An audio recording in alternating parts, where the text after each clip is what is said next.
Dili lamang tumong ang pagpanginabuhi sa akong pamilya. Kundili, ang pinakaimportante, ang makatabang ta sa komunidad, pinaagi sa mga bagong teknolohiya aron ma-improve o muangat ang ilang panginabuhi dinhi sa komunidad.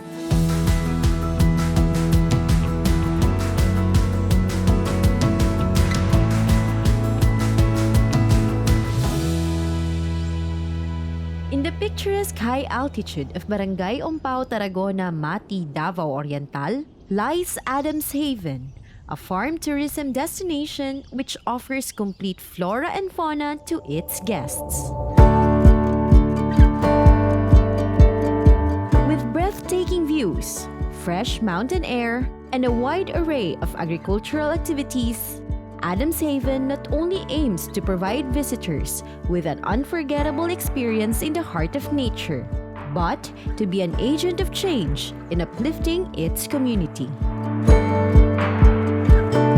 Nagsugod ang Adams Haven tuig 2011.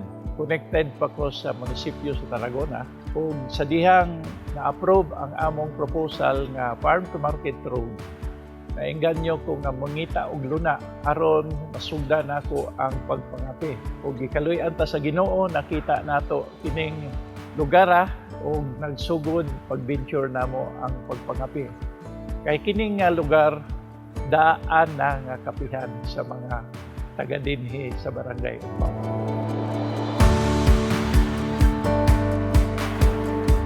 Halos kadaghanan sa mga tao pag mata sayo sa buntag, mangita gyud na siya kape. So, dako kaayo ang oportunidad sa pagpangapi. Dili lamang sa mga low profile, kundi sa national, labi na sa international. Labi na kung makuha nimo ang tamang pamaagi, teknolohiya nga makaproduce ka og quality coffee.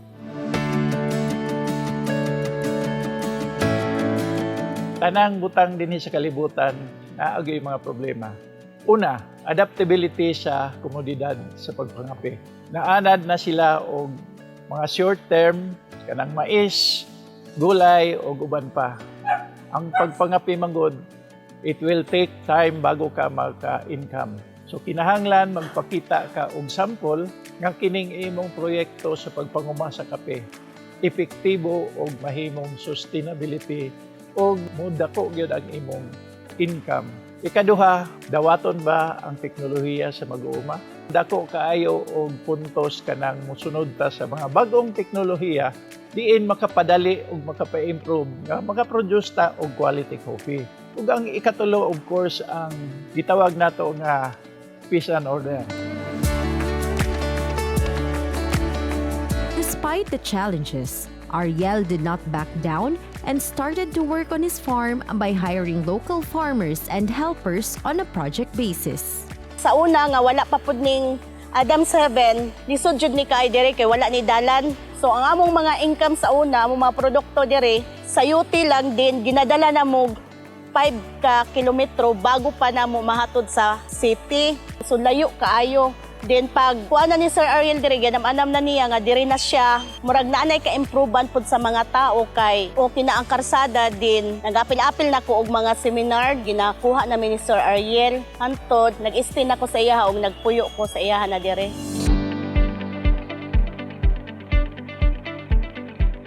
Misulod ang Agricultural Training Institute. Sila ang nag-introduce kanako dinhi nga pwede kini nga lugar buhatog learning site nga pwede diini nga mo buhatog integrated farm. Ang main products nato is kape.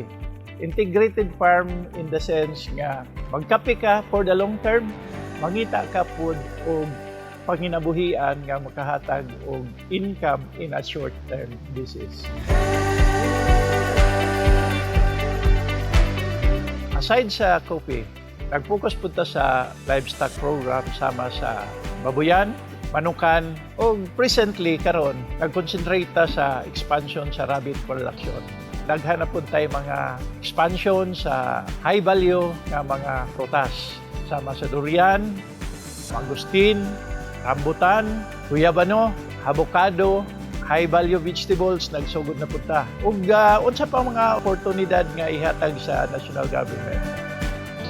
With various agricultural practices being adopted, Adams Haven was officially recognized by the Agricultural Training Institute as a learning site, and Ariel was introduced to the concept of farm tourism.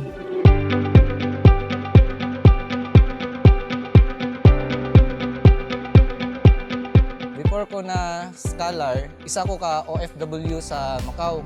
Pag ulit na ko dere, may opportunity gihatag ang ATI para sa mga young farmers. Gigrab din ako ng opportunity.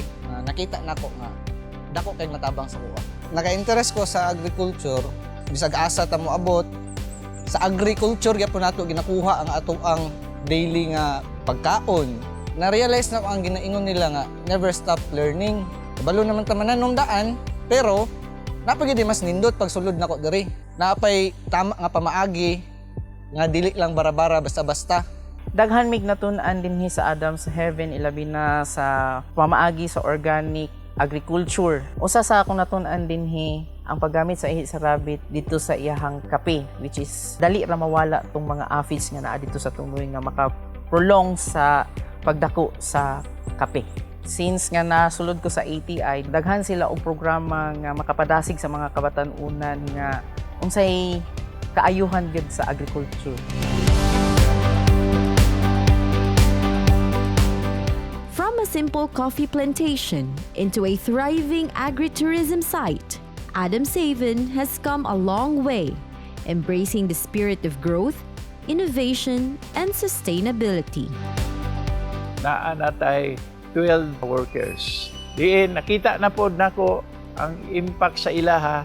Naa na sila'y kapuy-an nga balay, motorcycle, naa na sila'y TV. So nakita nimo ang level of upliftment sa impact sa imong empleyado nga ihatag. Personal nga kalampusan, ang exposure nako sa community, ang pagtahod nga gihatag nila kanako isip sumbanan sa panginabuhi, ug ang mga koneksyon nga naghatag pod og tabang sa atoa. Sa Department of Tourism, Farm Tourism, accredited ta officially sa PhilGAP, nga diin gitagaan tag license nga kita nagapractice sa good agricultural practices. Anaa pod ang Department of Trade and Industry. Hatag sila og marketing assistance pagpartisipar sa trade fair sa Department of Agriculture. Labi na sa atong mahal na opisina sa branch sa agriculture, ang Agricultural Training Institute. Target na mo sa munisipyo sa Laguna, mahimong coffee corridor sa Davao Oriental. Gusto na ko ang Adams Haven, mahimo siyang igniter, mahimo siyang example sa community na makaproduce mi og quality coffee na mahimong sumbanan sa mga laing mag-uuma aron duaon mi sa mga turista, mag-increase pinaagi sa pag-increase sa income. Unya, maila-ila gyud nga ang produkto sa Barangay Umpaw, Tarragona, quality coffee. Ang atong lugar, pwede ang fine robusta, pwede ang specialty arabica.